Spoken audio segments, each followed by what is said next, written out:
Good morning mga ka-farmer. So mag-aayos tayo ngayon ng update tayo dito sa mini dam.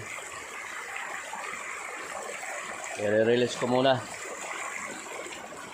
At nabarahan na yung nung tagbaha siguro. Nabarahan yung ating hose dyan. Pero meron namang net yan. Okay pre, i-release pa natin. Alisin pa niya yung isang plastic. Alisin pa niya yan para sagad. Malagyan siya ng panibago.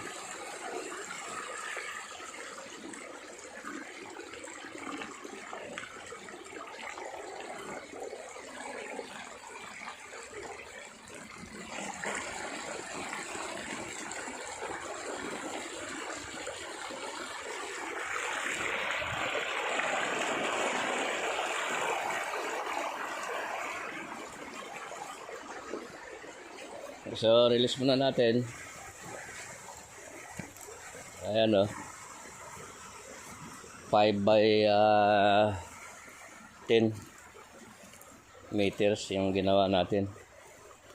So, nandito kasi yung ating source ng inumin. Pure na spring. Yan. Yan naman, diretso yan doon sa inumin. Sa CR, sa baba, pangligo. Ayan namang ginawa nating dam na yan, pang yan, pandilig. So yan, gumawa tayo yan para hindi masayang yung tubig kasi umapaw. Sayang. So dito na tayo kumukuha ng inumin. Ayan, malinis ulit yan, nalinis na parang bubot.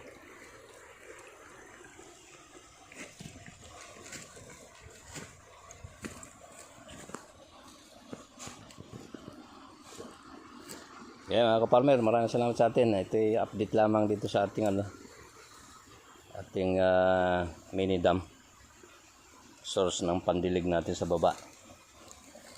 Maraming salamat sa atin at God bless.